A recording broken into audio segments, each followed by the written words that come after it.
In this video, we will be adding the remaining details for the mass timber structure. So first, what I'm going to do is go to the section drawing for the mass timber structure at the column. So here's one of our glue lambs, and first thing I'm going to do is bring in the group that has a little bit more detail for the glue lamb. So I'm going to go to annotate, detail group, place detail group, and I'm going to put it right there for a moment. And then I'm going to move from this point to this point. All right, now it's identical on the other side, so I'm actually just going to mirror it.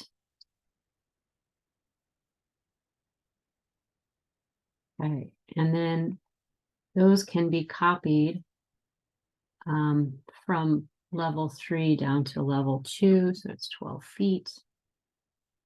And same thing. Now what happened here? I guess we had a slightly different thickness for the floor assembly, so I just need to move it into place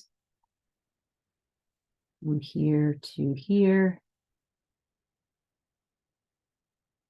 Move it up a little bit.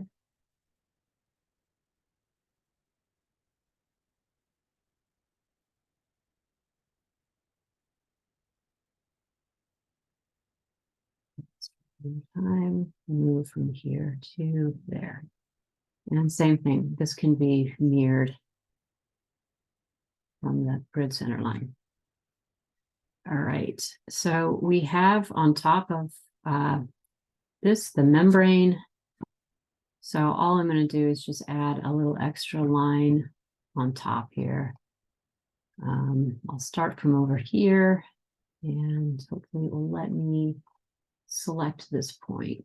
There we go. And I don't know, that's going to let me know where to go. Great, perfect. Okay, so now we have a line representing the membrane up there. I do need to indicate the direction of the laminates within the cross laminate timber roof. So I'm going to just pick a point here. Actually, maybe it would be best to start symmetrically. I'll make one here, and I want this to be a thin line, so I'm going to change it, and I'm going to move this one over 3.5 inches. Could have just copied it too. Okay, and then I'll do an array. Let's see here. Let's get a ballpark of like how many we need. It's about 5.5 to 6 feet. So we've got 120 inches divided by 3.5, 34. So click on it, array, 34. And I'm going to define the distance here. There we go. And then what I can do is make a window around them and mirror them from the grid. Okay, and technically there should be one in the middle too. Oops.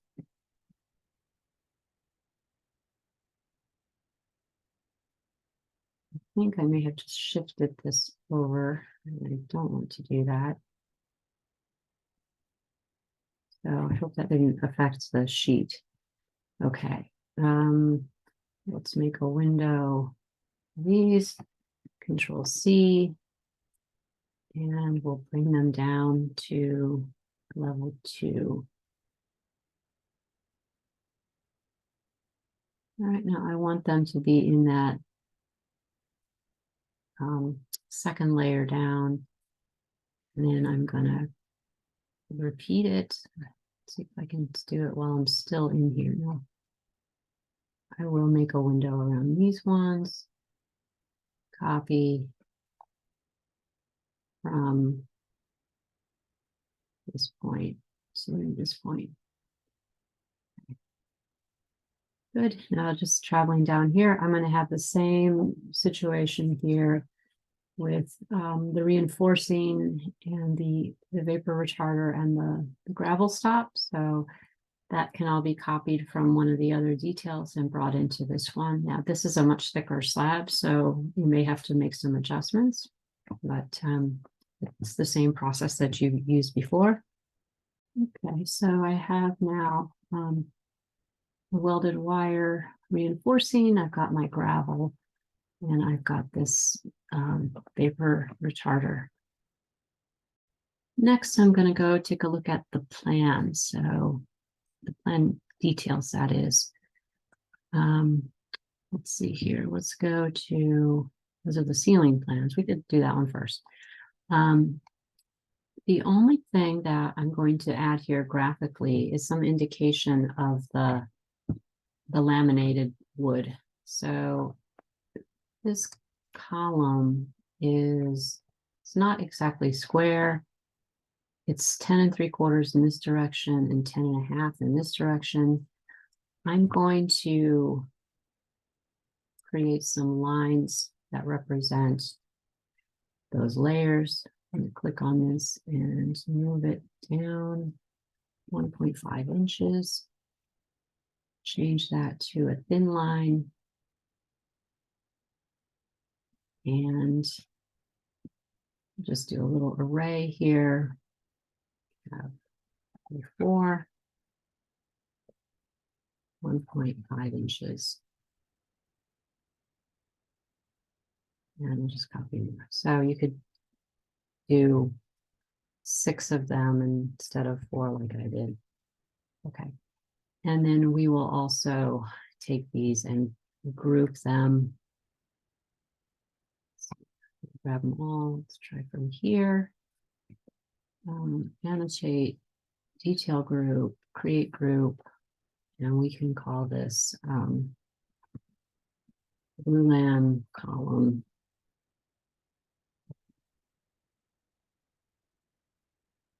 That's it for that detail.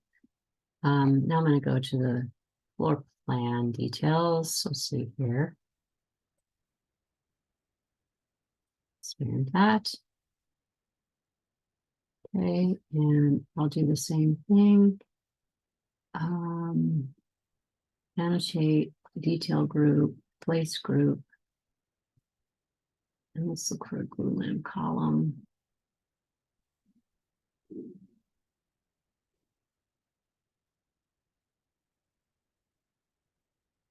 Okay, not a whole lot going on with that particular detail.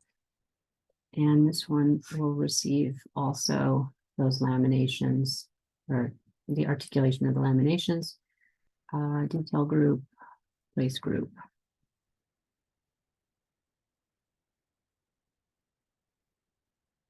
And let's move it over just a hair. And to here. Okay. Other details, just one for this one. We are going to, we have this situation where there's no corner mullion. So let me show you what that might look like. So in this image here on the right, you can see kind of the idea here.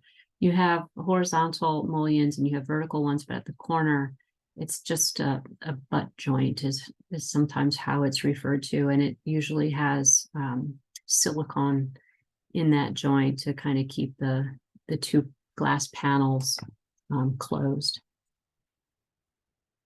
So going back to the Revit file, what we want to do is just indicate that there is some kind of joint here, that they don't have this kind of overlap condition. So I'm going to draw a filled region, and this one will be solid white. I'll use thin lines for it. And basically what I want to do is come at a 45 here, and then same thing here. 135, 45, same thing.